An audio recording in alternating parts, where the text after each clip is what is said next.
C'est par un tweet que tout a commencé. Maman Denise Nyakeru a un compte Twitter certifié. O équipe nae à communication et s'occupe à Kanayango. Ils ont un compte là très bien certifié. Soy boken à Twitter, au Betty Denise Nyakeru, avec le signe bleu à côté. C'est là son compte Twitter officiel.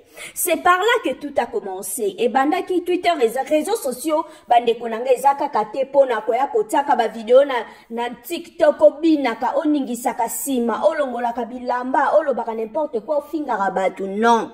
Réseaux sociaux P, eza ndeka balobi réseautage, branchement, okoko zwape, ekoko fongwelo ba opportunité na vie, o ekoki koko kamwisa mokili. Alors ndeko na biso ayebaki na ko utiliser ba réseaux sociaux na bon escient et voilà opportunité lelo et sourire epai na ye. Ndeko na biso ya mobali amonaka na Twitter ya maman Denise comment maman Denise aya akendaki auprès ya un jeune garçon oyo a élevaka ba soso azaka la poulaye na ya boko la ba soso et puis garçon wana na Twitter a posaka maman Denise question lobi mama okoko ya kosomba ba plateau ya maki te et un jour maman Denise akendaka kosomba ba plateau ya maki auprès de ce garçon là et surprise wana na Twitter et baki nako batu belé pe baye baki nako réagir ah maman sali bien au pistonné talaka maman Denise a une activité na yo mokonza kenda maboko pambate mo enveloppe tikalaki o ezaki ko permettre de connexion mobali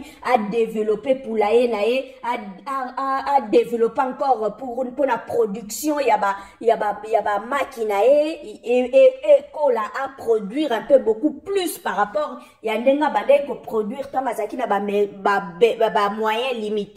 Alors, dès qu'on a besoin de mobile, oh, bundeke toza komona yate karanae ba chaussures.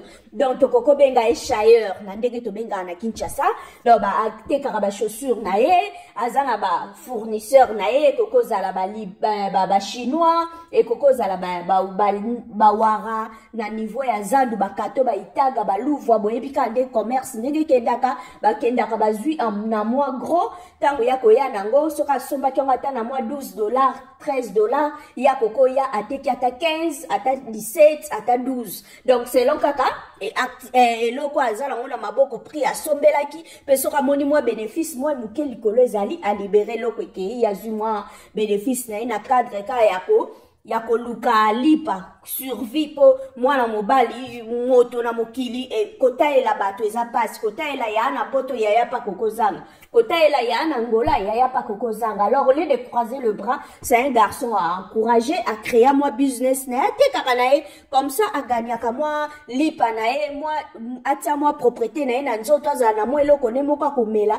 de kaka vie kendaka l'homme doit se battre. Alors dès qu'on a ce plan balé à qui nako poser à son tour question et pas maman Denise maman est-ce que koya ko visiter stand danga te sika la te kaka sika la tandara moi biloko danga e maman Denise lelo asala qui est surprise a petit tour wana leki asombi pe moi li papa asombeli pe papa nabiso béton li papa kutu oh non a sali surprise le garçon à offrir na président de la République li papa et ndenge zawana en tout cas boye bake oyo ekozonga pambate ekozonga na enveloppe ya malonga o eza ekofongola ba activité en collapse mobali lobi kuna ndeka ba kokuta na maman Denise en tout cas opportunité oyo efongoli de collapse mobali lobi to lobi kuna de collapse mobali akoma pena yimoka ke ko somba sur place na Chine, akeko somba sur place na Dubaï ou na Turquie, alors comment ko sala ba aller-retour en tout cas pour mutu o ya kutani na maman Denise azana ba opportunité à fongolela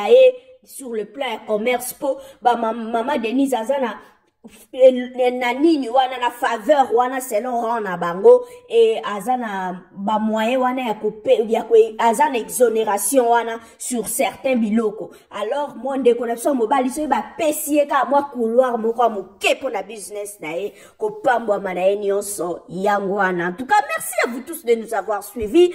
En tout cas ndeko na biso mobali a profiter penza na opportunité.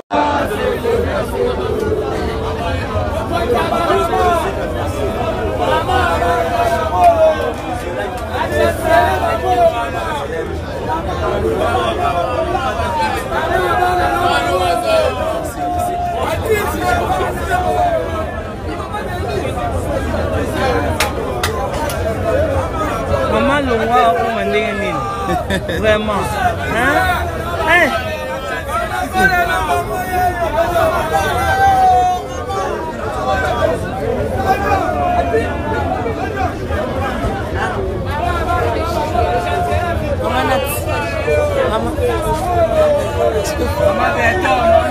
Maman Nat. Ah, ouais. Lou.